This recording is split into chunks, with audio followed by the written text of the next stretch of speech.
Siempre es una bendición. Anuncié en la mañana que voy a predicar un mensaje y va a ser una serie como de 2 mensajes esta noche y el domingo que viene en la tarde. Pero vamos a tratar esta noche con esta idea: ¿cómo trato a un cristiano que está corriendo de Dios? O si es un hermano de la iglesia, si es un familiar, un hijo, un cónyuge, un hermano carnal, un padre. ¿Cómo tratamos a un ser querido cuando ellos están lejos de Dios? Específicamente cuando ellos se apartan, que alguien está caminando con el Señor. Aquí está el hermano Brian tocando el piano, sirviendo a Dios, haciendo las cosas, y de repente el hermano Brian se va de las cosas de Dios. No necesariamente de la iglesia, porque uno puede irse de la iglesia y no alejarse de Dios, pero se aleja de Dios y se va a una vida que no debe de estar. Yo amo a Brian, ¿verdad que sí? Quiero animarlo, quiero ayudarle, pero también quiero que vuelva al camino de Dios. Entonces, ¿qué debo de hacer o cómo debo de tratarlo para lograr el propósito de la restauración? Siempre cuando un hermano o una hermana se aleja de Dios, el deseo nuestro debe ser restauración. Nunca debe ser: yo sabía que se iba a caer, siempre ha sido un falso, yo sabía que andaban mal ya de hace mucho. Nunca debería de ser ese nuestro espíritu, nunca. Ni nunca debemos decir: qué bueno que se fueron, ojalá nunca regresen a la iglesia ni a los caminos de Dios. A veces esa puede ser nuestra actitud, pero también a veces nuestra actitud, de una manera u otra, si por un extremo o por el otro, nuestra actitud puede ser tropiezo a la restauración de ellos. Y es lo que no queremos ser. Queremos que ellos puedan ser restaurados pronto. Así que vamos a leer aquí en Gálatas 5. Guarde su lugar en 1 Corintios. Estamos en Gálatas 6, pero guarde su lugar en 1 Corintios 5, porque vamos a ir ahí en un ratito. Dice así en Gálatas 6, vamos a leer versículo 1. Dice: hermanos, si alguno fuere sorprendido en alguna falta, vosotros que sois espirituales, restauradle con espíritu de mansedumbre, considerándote a ti mismo, no sea que tú también seas tentado. Sobrellevad los unos las cargas de los otros, y cumplid así la ley de Cristo. Porque el que se cree ser algo, no siendo nada, a sí mismo se engaña. Así que cada uno someta a prueba su propia obra, y entonces tendrá motivo de gloriarse solo respecto de sí mismo y no en otro.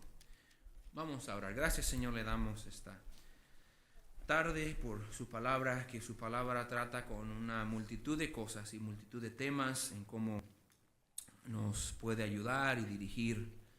Señor, yo sé que aquí en mi presencia esta tarde hay muchos hermanos de diferentes lugares, de diferentes niveles de conocimiento, de diferentes etapas en su crecimiento espiritual.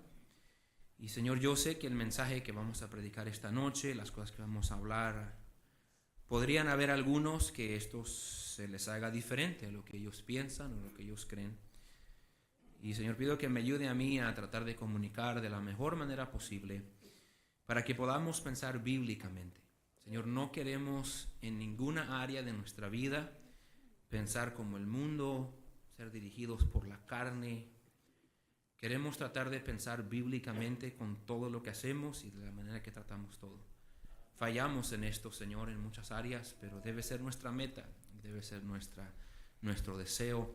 Pido que ayude a cada uno, Señor, a oír con un oído atento, un corazón abierto, y que podamos recibir con mansedumbre esta palabra y podamos aplicarla a nuestra vida. En nombre de Jesús te lo pedimos. Amén.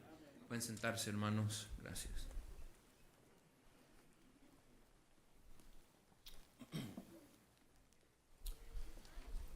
No vamos a dar mucho del contexto y a explicar los pasajes como normalmente lo haríamos, por el asunto de que queremos tratar con este tema, y miraremos algunos pasajes. Pero sí quiero darle una breve introducción a lo que está tratando aquí en Gálatas 6. Gálatas lo escribe el apóstol Pablo. Y a través de la mayoría de capítulo 5, Pablo les está enseñando acerca del andar del creyente. Ahí en Gálatas 5, donde encontramos que no satisfagáis los deseos de la carne, más bien sed llenos del Espíritu. Y conocemos Gálatas 5 como el fruto del Espíritu. Y ahí dice, más el fruto del Espíritu es amor, gozo, paz. Y lo que ha estado tratando Pablo es que el creyente, ya que conoce a Cristo, ya que está siguiendo a Cristo, el creyente debería de estar caminando en el Espíritu, ya debería de dejar a un lado los deseos de la carne y debe de seguir el liderazgo del Espíritu Santo en su vida. Usted no debe de seguir el liderazgo de su pastor, por decirlo. No debe de seguir el liderazgo de otros hermanos, por decirlo. Usted debe de seguir su número un líder que usted debe de seguir en su vida es el Espíritu Santo. Si usted es salvo, usted tiene un guía, Dios debe de estarlo guiando. Pero sabemos que no todos los creyentes tenemos la victoria en cada área de nuestra vida. Algunas veces la carne nos gana. Algunos creyentes caen víctimas de su carne en gran manera, al punto de caer en pecados vergonzosos, pecados públicos, pecados que los alejan de Dios y los alejan muchas veces de los hermanos que tanto los aman y los quieren. Cuando alguien cae, cuando alguien se aleja, cuando su carne lo vence al punto de alejarse del Señor, a veces amargarse con aquellos que han tratado de ayudarlo, porque es lo primero que pasa, y le quiero advertir desde ahorita. Cuando usted se aleje de Dios, si usted se aleja de Dios y todavía no está arrepentido, cualquier persona que verdaderamente trata de ayudarte diciendo la verdad, vas a agarrar amargura contra ellos. Porque eso es la manera que todos actuamos. Nosotros no podemos estar mal con Dios y aceptar que alguien nos diga y nos señale nuestro pecado porque nos molesta. Entonces empezamos a sentir amargura contra aquellas personas que más nos están tratando de ayudar. Lo he visto vez tras vez tras vez y todos reaccionan igual. Empiezan a culpar a la persona que está tratando de hacer lo correcto porque ellos están mal y porque no quieren reaccionar con arrepentimiento. Ellos empiezan a agarrar una amargura y un rencor con la persona que está señalando su pecado, cuando esa persona no los hizo caer en pecado. Esa persona no les obligó a hacer lo que hicieron. Esa persona solo estaba viviendo su vida bien. Y aquí alguien decidió hacer algo mal. Y ahora esta persona está señalándoles por amor lo que están haciendo mal. Y esta persona es el que está mal por querer ayudarles. Todos respondemos así, mientras no nos hayamos arrepentido. Pero el deseo de nosotros, ¿cuál debe ser? Ahora quiero clarificar. La primera palabra de capítulo 6, ¿cuál es? Miren, ¿cuál es?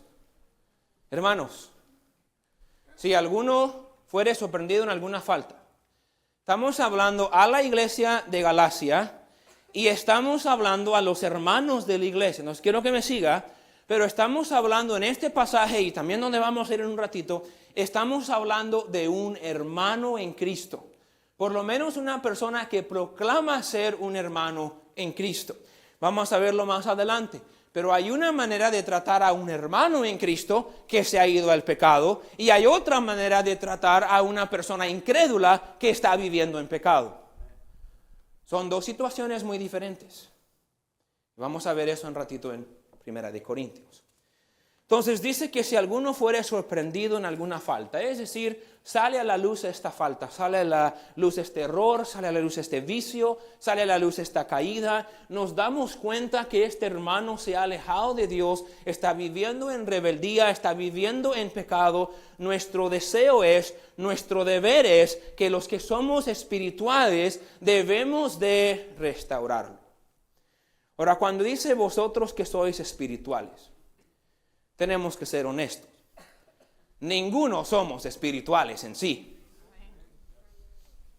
Ni yo. Es decir, todos tenemos fracasos.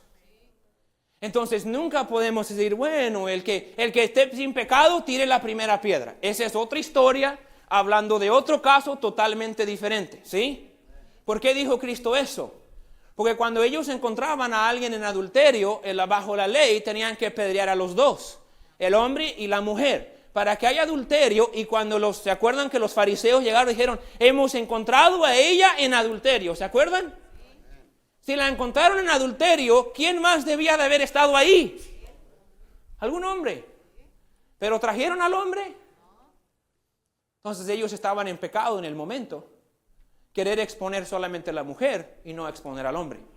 Entonces cuando Cristo dijo, el que esté sin pecado tire la primera piedra, no estaba hablando que alguien tiene que ser perfecto para señalar el pecado de alguien más. Estaba hablando que ellos no estaban en ninguna posición para castigarla a ella, porque ellos mismos estaban pecando en el mismo momento al traerla solamente a ella y dejar ir al hombre. Entonces, en sí, entendemos que aunque nadie es este nivel de espiritual, todos caemos cortos de la marca de Dios. Cuando Pablo dice, vosotros que sois espirituales, está hablando de aquellos que por lo menos están todavía intentando andar en el espíritu.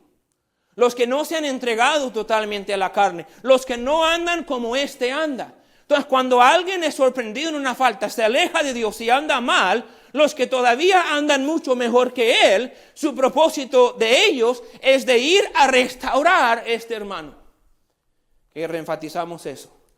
Cualquiera de nosotros, cualquier creyente, amigo de nosotros, de nuestra iglesia, de nuestra familia, cuando cae en el pecado, todos tenemos la misma meta: restauración. Esa persona no puede estar restaurada hasta que se arrepiente. Cuando se arrepienta, va a tratar el problema con cualquier persona que estaba involucrado en el problema. ¿Sí? Ok. Yo me enojo con Sebastián, le doy unos buenos golpes, le robo la cartera con $200. Luego vengo y le pido disculpas y perdón y que me arrepiento. Me arrepiento por tomar tus $200, Sebas, perdóname. Y me los echo en la bolsa y me voy. ¿Me arrepentí? Porque todavía ando haciendo el mismo pecado del cual supuestamente me arrepentí. Entonces, si yo me arrepiento de mi amargura, yo perdono. Si me arrepiento de mi vicio, yo lo dejo. Si me arrepiento de mi rebeldía, ahora me estoy sometiendo. Entonces, agárrelo. No puede haber restauración sin arrepentimiento. No, es que ya pasó 3 años, ya pasó, ya déjalo, ya eso es algo antiguo. Ok, qué bendición. ¿Hay arrepentimiento? Entonces esa persona no puede restaurarse porque no se ha arrepentido del pecado que lo alejó. Entonces el primer paso de restauración es reconocer que estuve mal, arrepentirme del mal y permitir que alguien me ayude a restaurarme. Si yo no me he arrepentido de lo que hice, si todavía me siento víctima, si todavía estoy echando culpa a alguien más, yo no estoy arrepentido y yo no puedo ser restaurado. Entonces entiéndelo, si su cónyuge, su padre, un hermano en Cristo que usted aprecia, una hermana que lo guió a Cristo, se aleja de Dios, y si usted está orando y tratando de que esa persona se restaure, lo primero que esa persona tiene que hacer es arrepentirse. Sin arrepentimiento no hay restauración. Es clave eso. Es clave eso. Porque muchas veces creemos en una restauración falsa. Y cuando no hay restauración genuina, cuando no hay arrepentimiento genuino, no hay restauración. Entonces nuestra meta es restauración, para restaurarles, para ponerlos otra vez en buen estado. La palabra restaurar significa reparar, ajustar. Realmente es un término médico que se usaba para volver a poner un hueso en su lugar. Un hueso que se salió fuera de lugar, se usaba esta palabra griega cuando lo restauraban, es que lo volvían a acomodar. Pero no puedes acomodarlo hasta que lo muevas de donde está. Estamos muy profundos esta noche, yo sé. Entonces, si una persona se salió de la voluntad de Dios y se alejó, y si vamos a volver a restaurarlo, tiene que salir de donde está y estar dispuesto a ponerse donde estaba. Arrepentimiento. arrepentimiento. Entonces, verdaderamente, mi primera meta para esta persona que se ha alejado de Dios no es restauración. Mi primera meta es arrepentimiento. Porque solo cuando ellos se arrepientan pueden ser restaurados. Si no, no hay restauración. Entonces, quizás una persona que antes estaba bien se alejó. Quizás eran un ejemplo para usted. Ellos han sido de bendición para usted. En ningún sentido esto significa que nosotros vamos a excusar su pecado. Buscar restauración, agárrelo, nunca va a excusar, justificar o aprobar el mal en que ellos están haciendo. Cuando alguien anda mal, anda en un vicio, anda con amargura, anda con rebeldía, anda enseñando doctrina falsa, lo que sea que ellos están haciendo, cuando ellos están haciendo eso, en ninguna manera puedo yo poner mi seña de aprobación sobre lo que ellos están haciendo, porque si yo los apruebo mientras ellos están haciendo algo mal, yo no los estoy encaminando a arrepentirse, yo les estoy mostrando que estoy bien con cómo están. ¿Por qué quiero que sigan viviendo con el brazo deslocado? No, yo quiero animarlos de que ellos acomoden ese codo deslocado lo más rápido posible. Porque va a traer más problemas más adelante si ellos no se restauran. Y cuando yo les doy mi aprobación porque los amo, porque los quiero, porque confío en ellos, porque quiero que sepan que los amo, cuando yo les doy mi aprobación, lo que en esencia estoy haciendo es ser un tropiezo a su arrepentimiento. Y si soy un tropiezo hacia su arrepentimiento, también soy un tropiezo a su restauración. ¿Sí me están siguiendo? ¿Cómo van a restaurarse si yo los acepto como están? No tienen por qué arrepentirse. Porque según usted, ellos están bien. Entonces, ¿dónde está la motivación a arrepentirse y a restaurarse? Entonces, el primer paso de restauración es arrepentimiento. Muchos sabemos lo que es que no nos arrepentimos hasta que suframos las consecuencias. ¿No le pasó de niño? Es más fácil confesar los pecados de niño, ¿verdad que sí? Porque ya era hace mucho. Estabas haciendo algo mal. A mí me cacharon una vez haciendo trampa en la escuela. No estaba tan niño, estaba en el grado 12. Era el ejemplo de la high school, era el presidente de la Student Council. Era uno de los pocos estudiantes que no andaban malos pasos, la verdad. Y me miraban como el ejemplo de la escuela. Pero habían unas cosas en matemática que yo no entendía, y era una escuela cristiana, pero lo corregíamos nosotros solos. Entonces subía a corregirme con la página vacía. Y miraba las respuestas y las iba anotando en vez de estar corrigiendo. Y el principal era tan astuto que me cachó. Me avergonzó, me suspendió de la escuela, le dijo a mis papás. Pasé mucha vergüenza. Pero ¿sabe qué hice? Me arrepentí. Mientras no me cachaban, ¿para qué me arrepiento? ¿Verdad? Usted no hace eso, ¿verdad? Nomás yo. Pensemos en algunos ejemplos bíblicos. David pecó con Betsabé, ¿verdad? Mató a Urías, ¿verdad? Pasó 9 meses, nació el bebé. ¿Se arrepintió? No. Dios trajo las consecuencias y Dios mandó a Natán. Eso trajo consecuencias que lo llevó a un arrepentimiento genuino que podemos leer en el Salmo 51. Sansón. Ahí andaba con Dalila, con una mujer que no debían de andar. Le decía los secretos, ella lo probaba, le decía lo probaba. Él se arrepintió. Pero después, cuando ya lo agarraron los filisteos y cuando ya le quitaron los ojos, después él oró y dijo: Dios, regrésame la fuerza y vuelve a tocar tu poder sobre mí. Hubo un arrepentimiento en Sansón. después de sufrir las consecuencias. Dios usa consecuencias. No tenemos que mirar más lejos que su propio pueblo. ¿Se acuerdan el libro de Jueces?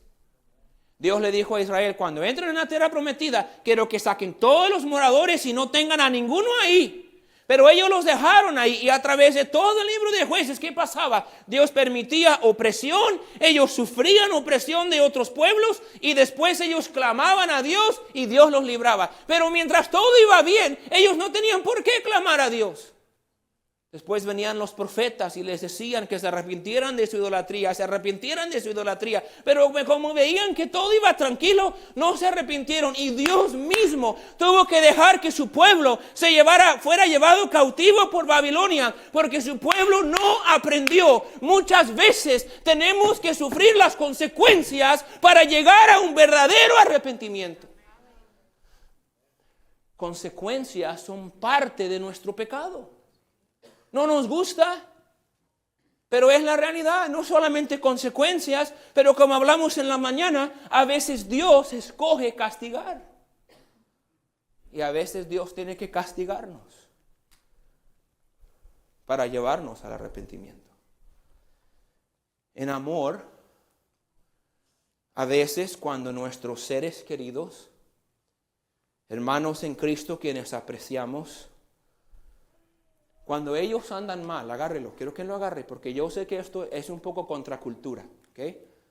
No digo cultura hispana, yo nomás digo contracultura general en este mundo.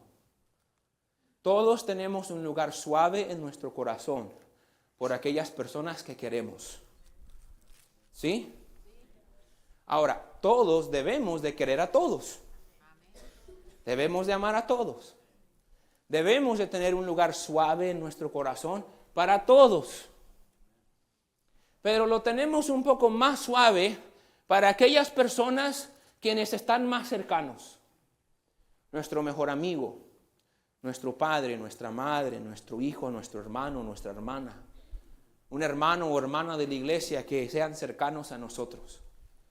Cuando ellos se alejan de Dios, quiero que lo agarren. Tenemos una tendencia de querer alivianarle las cargas. Tenemos una tendencia de alivianarle las consecuencias. Tenemos una tendencia de no querer verlos sufrir. Y a veces aún extenderles una mano que puede ser una mano de tropiezo. Ahora, quiero que me entiendan bien antes que me apaguen. No estoy diciendo que cuando alguien se aleja de Dios debemos de darle la espalda por completo y debemos de odiarlo para siempre. Por favor, preste atención a cada palabra que digo en este mensaje y no agarre su propia conclusión. Pero tampoco permita que lo que usted siempre ha creído, por lo que usted piensa o por su corazón bueno, permita que sea un estorbo a que reciba este mensaje. Y creo que si me sigue y si trata de agarrar, creo que al final debería decir, no, pues es que sí es cierto. Porque yo quiero ayudarle a pensar bíblicamente en cuanto a estas cosas. No pensamos como, mi papá, mi abuelo, no pensamos así. Pensamos como la palabra de Dios nos enseña a pensar como creyentes, como hijos de Dios. Entonces hay dos maneras que podemos ser de tropiezo al arrepentimiento de alguien que está corriendo de Dios. Primero, la primera manera que podemos ser de tropiezo es ser muy duro. Decirles de todo, abandonarlos, patearlos cuando están abajo. Yo sabía que yo sabía que eras un hijo rebelde y nunca más regreses a mi casa y yo no quiero nada que ver contigo, ya vete pues.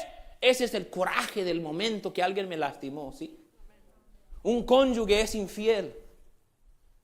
Sí, me los lastimaron a mí, pero están en pecado con Dios. Puedo empezar a regarlo a todo mundo y decirle a todo mundo y decirle que no sirven para nada y decirle un montón de cosas, y por mi coraje y por mi enojo y por mi sentimiento puedo ser tan duro con ellos que yo no represento el amor de Dios. Eso no es de Dios. Eso es yo reaccionando en mi carne por cómo ellos me lastimaron a mí. Y yo los estoy alejando sin nada de amor. Y yo estoy siendo un tropiezo. ¿Por qué? Porque ese cónyuge dice, no, pues ya me arrepentí de lo que hice. Quiero volver con mi cónyuge y pedirle perdón. Pero ¿para qué vuelvo si nunca me van a perdonar? Pues mejor aquí sigo este camino. Ese hijo que lo corrieron de la casa porque le encontraron marihuana debajo de la casa. El hijo va por 2 semanas a la calle y ahora anda bien mal y ahora ya no es marihuana, pero es cocaína y otras cosas. Y dice, yo quiero volver a mi casa como quiso volver el hijo pródigo. Pero él sabe que su padre no va a estar esperando para abrazarlo, va esperando para correrlo. Y por la dureza de su papá o de su madre, ese joven no quiere volver a la casa porque sabe que no hay perdón. Eso es demasiado duro y no muestra el amor de Dios. Y ni un creyente debe de responder así. Entonces, podemos ser tropiezos por ser muy duros. O podemos ser tropiezos por ser muy suaves. Puede ser que en vez de ser muy duros, nosotros de otra manera, por querer ser de ayuda y por querer ser de apoyo, agárrelo, queremos alivianar las consecuencias. Sí, el hijo anda ya en drogas, el hijo anda ya mal. ¿Cuántos piensan que Dios todavía lo ama? ¿Cuántos piensan que Dios sabe cómo tratar de ablandar ese corazón? ¿Cuántos piensan que Dios quiere ablandar ese corazón? ¿Cuántos saben que mientras más pronto ese joven tope fondo, más chance regrese a Dios? Pero su mamá no lo va a dejar topar fondo, porque le duele verlo sufrir. Su papá no va a dejar que vaya un día sin comer. Sus amigos no quieren verlo allá en la calle sufriendo. Ahora, él está sufriendo porque él quiso.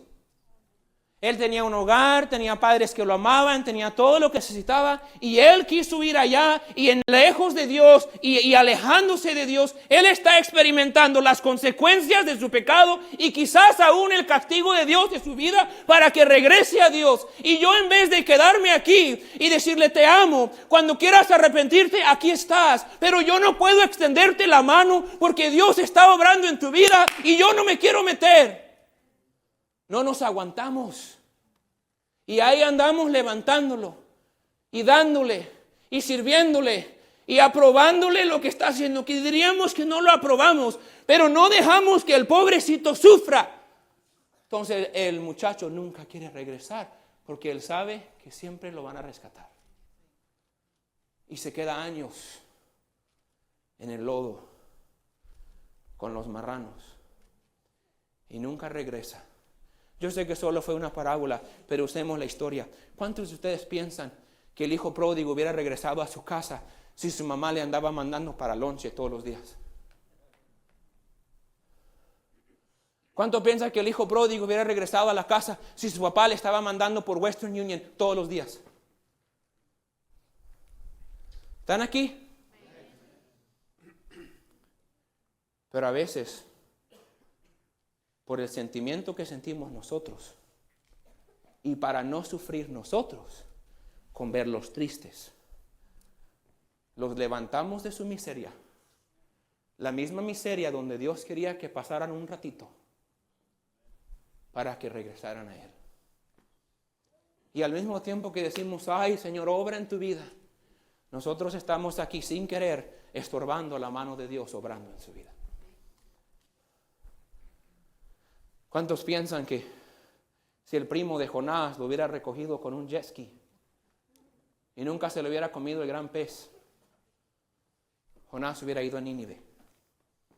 No, escúcheme, Jonás necesitaba los 3 días en el vientre del pez. Y Dios sabía que Jonás lo necesitaba. Pero si fuéramos nosotros, ay, pobrecito, no vaya a ser que se lo coma un pez. Vente, mijo.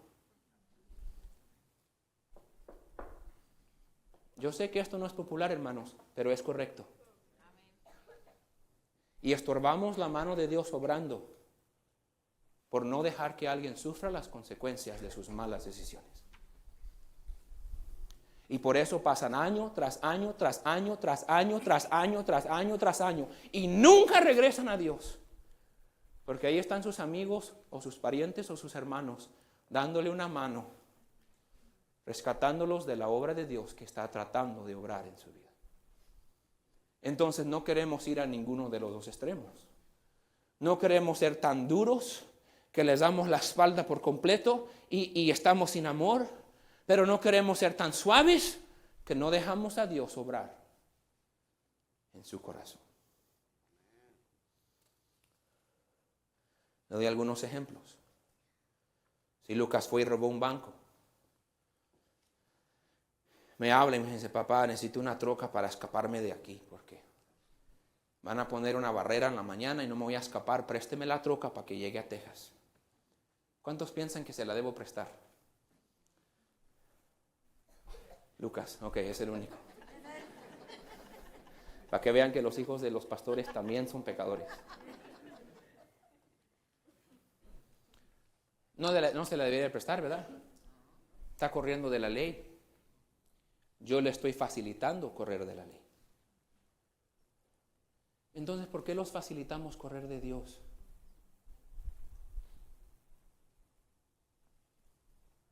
¿Por qué los hacemos sentir que están bien si están corriendo de Dios?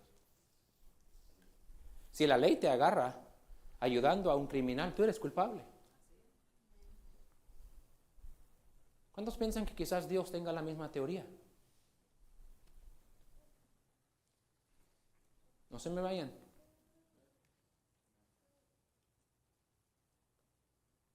Ellos andan mal. Usted sabe que andan mal.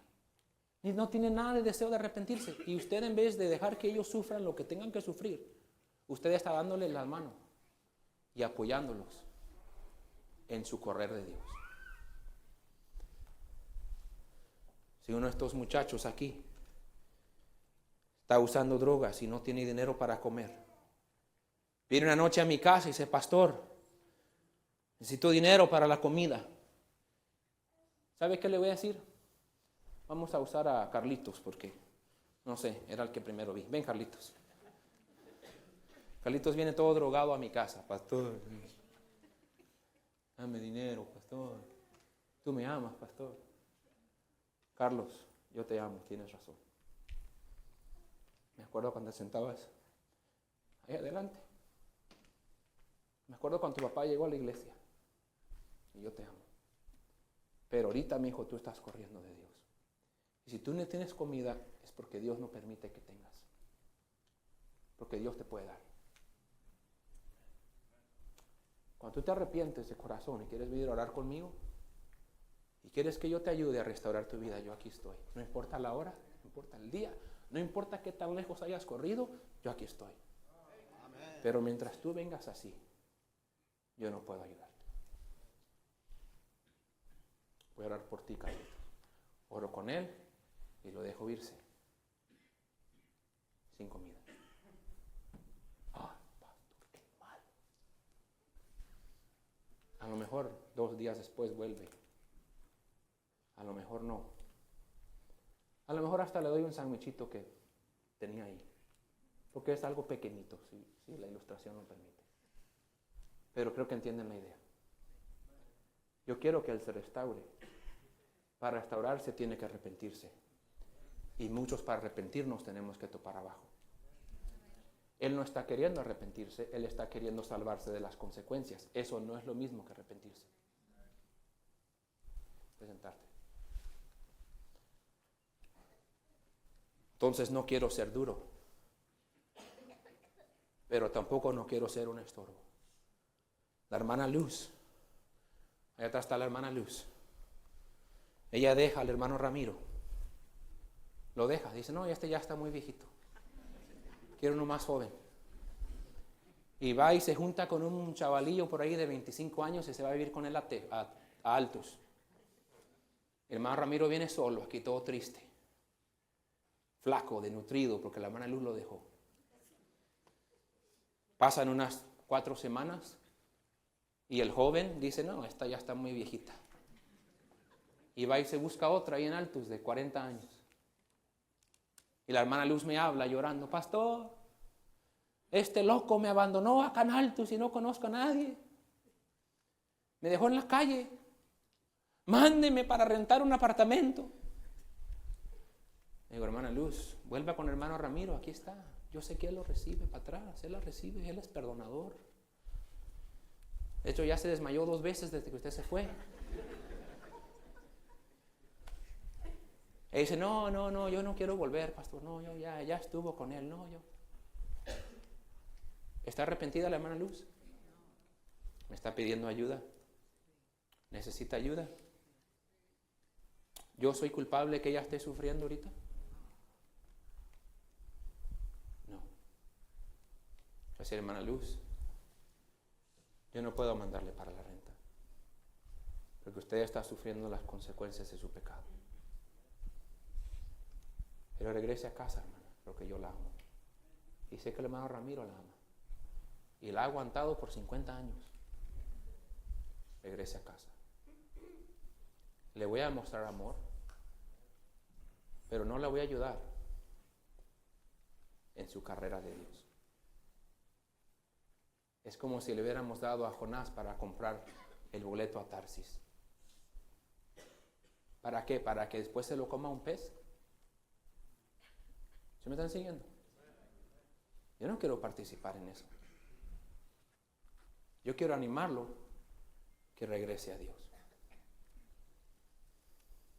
Vamos a 1 Corintios 5. 1 Corintios 5.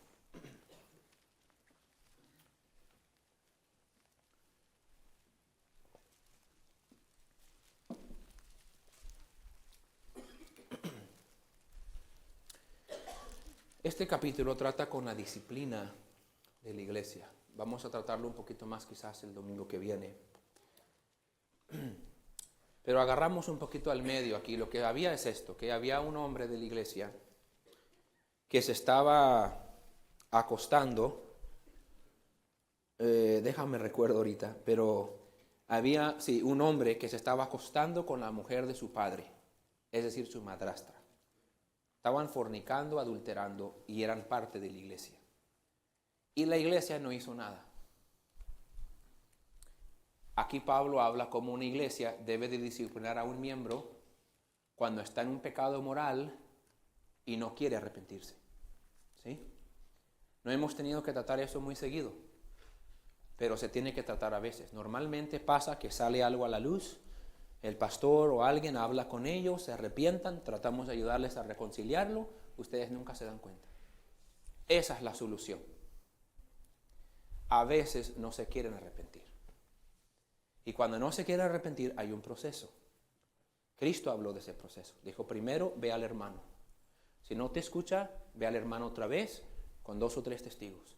Si no te escucha y no se arrepienta, llévalo a la iglesia. Es vergonzoso, es difícil, pero es la manera bíblicamente que se tiene que tratar cuando hermanos de la iglesia están viviendo en pecado moral y no se quieren arrepentir. Entonces, al final del capítulo, Pablo lo está tratando más y está clarificando algo de versículo 9 en adelante. Quiero que lo miren conmigo. Dice, os he escrito por carta que no os juntéis con los fornicarios. Es esto, que no hayan fornicarios dentro de la iglesia, ¿sí? Que no se junten. Pero algunos lo habían tomado fuera de contexto, porque a veces eso solía de pasar aún en aquel tiempo. Entonces, el versículo 10, él lo clarifica. Miren lo que dice. Dice, no absolutamente con los fornicarios de este mundo, o con los ávaros, o con los ladrones, o con los idólatras. Pues en tal caso, os sería necesario salir del mundo. Entonces dice esto, les estoy diciendo que corran a este fornicario de la iglesia, lo que estaba diciendo, y le estoy diciendo que no se junten con los fornicarios. Y luego hace un paréntesis en versículo 10. Y dice, no estoy hablando de los fornicarios o los ávaros o los idólatras o los ladrones que son de este mundo. Está clarificando. Dice, no estoy diciendo que se tienen que alejar de los pecadores que son incrédulos. Si no, miren el final del versículo 10, dice, o sería necesario salir del mundo. Si no pueden estar con gente del mundo que anda en esos pecados, tendrían que salirse del mundo, porque en el mundo mucha gente anda mal, el mundo así vive. Agárrelo, está mostrando que hay una manera de tratar el que está viviendo en pecado que es incrédulo. Agárrelo. Esa persona que está en el mundo, ellos están viviendo en pecado porque no conocen otro. Ellos no conocen a Cristo. Ellos no pueden ser librados de su pecado hasta que ellos conozcan a Cristo y los libre de su pecado. Entonces mi deseo para ellos es tratar de mostrarles que yo no los estoy juzgando, que yo no los estoy menospreciando por el pecado en que están, sino yo tengo que mostrarles el amor de Cristo para que ellos vengan a Cristo y se arrepientan. Es lo que Cristo hizo con los fariseos y con las rameras. ¿Se acuerdan que los fariseos, lo acusaban por andar con los publicanos y las rameras? Cristo andaba con ellos, pero enseñándoles y mostrándoles amor para que vinieran a Él. No estaba probando su pecado, estaba mostrando que ellos también podían venir por perdón a Cristo. Pero ¿por qué Cristo estaba con los publicanos y rameras predicando de la salvación? Pero cuando un cristiano en fornicación en la iglesia está en fornicación, el Espíritu Santo le dice a Pablo que escriba que lo saquen de ahí. Porque es diferente. Este es hijo de Dios. Este está dando testimonio de la vida de un cristiano. Entonces dice, no estoy diciendo que se tienen que alejar. Ahora agárrelo. Quiero dejar claro esto. Eso no significa que usted debe andar en todos los lugares con los borrachos y los ladrones y los fornicarios y que esos son sus mejores amigos como que nada está pasando. Todavía tenemos que tener cuidado de nuestra influencia. Pero les decimos, andan mal, no está bien eso, ven a Cristo, Él te puede cambiar. Pero cuando una persona que conoce a Cristo está viviendo en pecado que sabe que está mal, no quiere arrepentirse, ahora hay otra regla. Se va a escuchar dura, pero yo no lo escribí. Léanlo ahí, versículo 11 en adelante. Más bien os escribí que no os juntéis con ninguno que llamándose hermano, no dice que es hermano, se considera hermano. Un tiempo estuvo entre vosotros, un tiempo estuvo en esta iglesia de Corinto, le está diciendo Pablo, que no os juntéis con cualquiera que llamándose hermano fuere fornicario, o avaro, o idólatra, o maldiciente, o borracho, o ladrón, con el tal, ni aún que. No significa que no puedes invitarlo a tu casa o invitarlo a comer y decir, hey, estás mal, arrepiéntate, quiero ayudarte. ¿Cómo puedo ayudarte? ¿Cómo puedo ayudarte a dejar este pecado? El pastor fue y comió con ese hermano que anda mal. El pastor está en pecado desobedeciendo la Biblia. No. Cuando dice no comáis, tiene que ver con compañerismo, con convivir igual que antes, con hacerlos sentir como que usted tolera su pecado y no le molesta. Ahí dice Pablo, no os juntéis con él ni aún comáis. Sigan leyendo. Porque ¿qué razón tendría yo para juzgar a los que están fuera? ¿No juzgáis vosotros a los que están dentro? Dice, ¿cómo vamos a juzgar a los que están allá en el mundo porque andan mal si ni siquiera juzgamos a los que están dentro de la iglesia que andan mal? Ahora eso es importante porque hay mucha gente que piensa esto. Pues cuando alguien anda mal, nadie debe de decir nada. Esa es una buena teoría humana, pero no es bíblica. Voy a decir esto otra vez a ver si hay por lo menos 2 o 3 que están de acuerdo. Es una buena teoría humana, pero no es bíblica. Una iglesia debería ser pura porque representamos el cuerpo de Cristo. Y en la iglesia no se tolera los pecados públicos vergonzosos al nombre de Cristo y actuamos como que todo está bien. No se puede. Y cuando lo hacemos significa que nosotros como iglesia hemos perdido la noción de la severidad que el pecado realmente es. Miren versículo 13. Porque a los que están fuera Dios juzgará.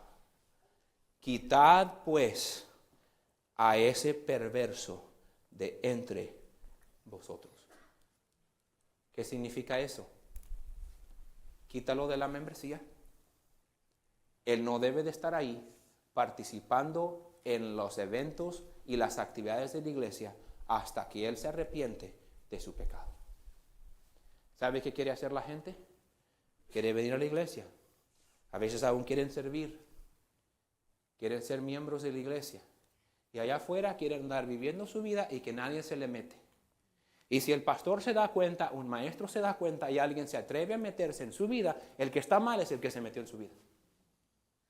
Obviamente no van a estar pensando bien, están en pecado. Pero nosotros dejamos que el pensamiento de ellos hacia nosotros nos asuste y nos manipule para decir, bueno, pues ¿quién soy yo para decir algo, verdad? Pues el que esté sin pecado tire la primera piedra, ¿no? Pues, hermanos, no es así.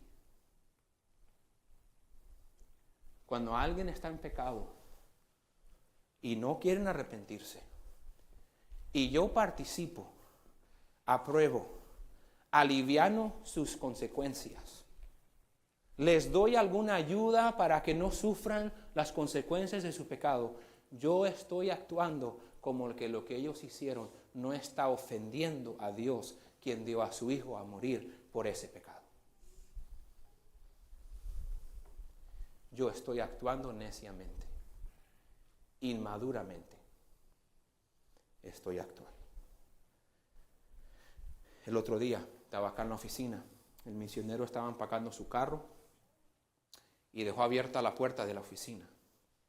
Estoy hablando con un pastor por teléfono y escucho a alguien ahí afuera diciendo, hello, hello. Rápido abrí la puerta de mi oficina, sentí un olor mixto. ¿Por qué se ríen algunos? Olor a humo, alcohol, marihuana y suciedad. No es una buena combinación. Abrí la puerta, salí y había un señor ahí alto, americano, que me lo he topado 2 o 3 veces por aquí. Hey pastor, how you doing, pastor, how you doing? Pastor, necesito $2 para el bus, man. ¿Tienes dinero? Ahora, ustedes me conocen, algunos. Yo por naturaleza no soy duro. Por naturaleza soy suave. Esta iglesia sería más fuerte si yo por naturaleza fuera más duro. Ay, caray, no, es la verdad, porque soy muy suave. Entonces le dije, ¿necesitas $2 para el bus? Ok, mira, sabes que no tengo cash, pero aquí tengo una taza de café llena de coras. Te voy a dar unas. Y empecé a contar coras y le di como $4 de coras.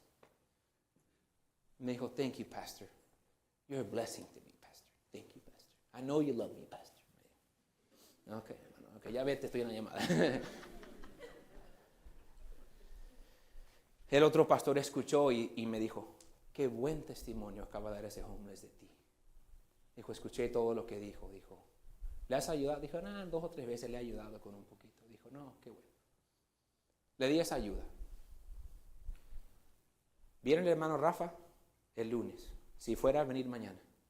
Con esos mismos olores. Y pedirme $2. El hermano Rafa ha sido de bendición para mi vida. Ha sido de bendición para nuestra iglesia. Si alguien merece que de repente le dé una ayudadita, es el hermano Rafa. Y muchos más aquí. Pero si él viene con esos olores y me pide $2, ni una cora le doy. Para que esté advertido.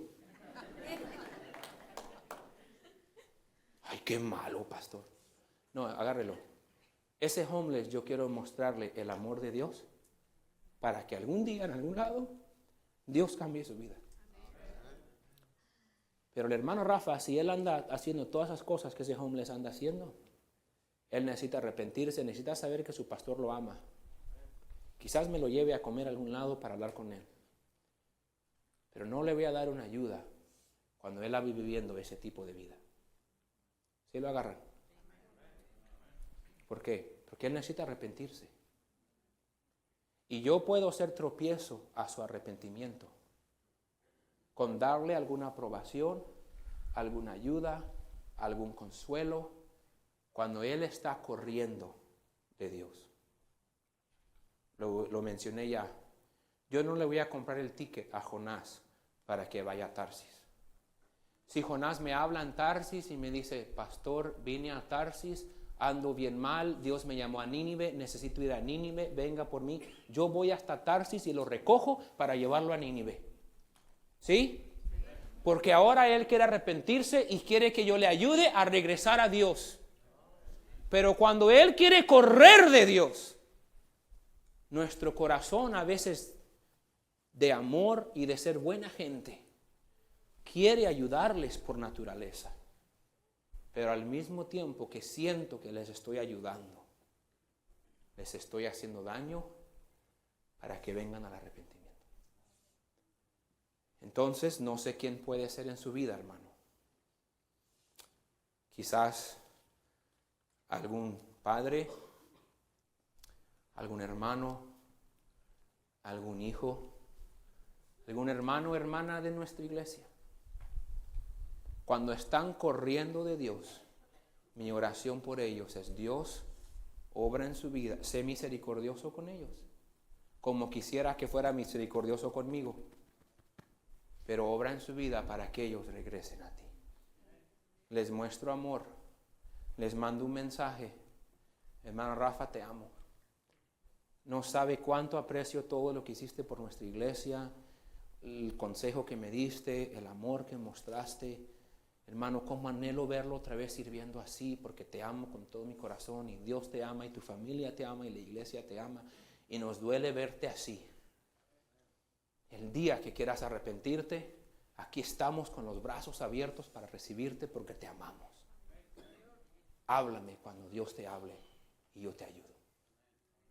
Eso es mostrarles amor, pero tampoco ser un tropiezo de que Dios obre en su vida. Lo que pasa es que nos sentimos obligados a ayudarles por cariño. Y muchas veces nosotros mismos, que somos espirituales, nunca se restauran. No porque Dios nunca estuvo obrando, pero mientras Dios estuvo obrando, aquí hubo un hermano con buenas intenciones, con un buen corazón, estorbándole a Dios para que Dios pudiera obrar como Dios quiso obrar.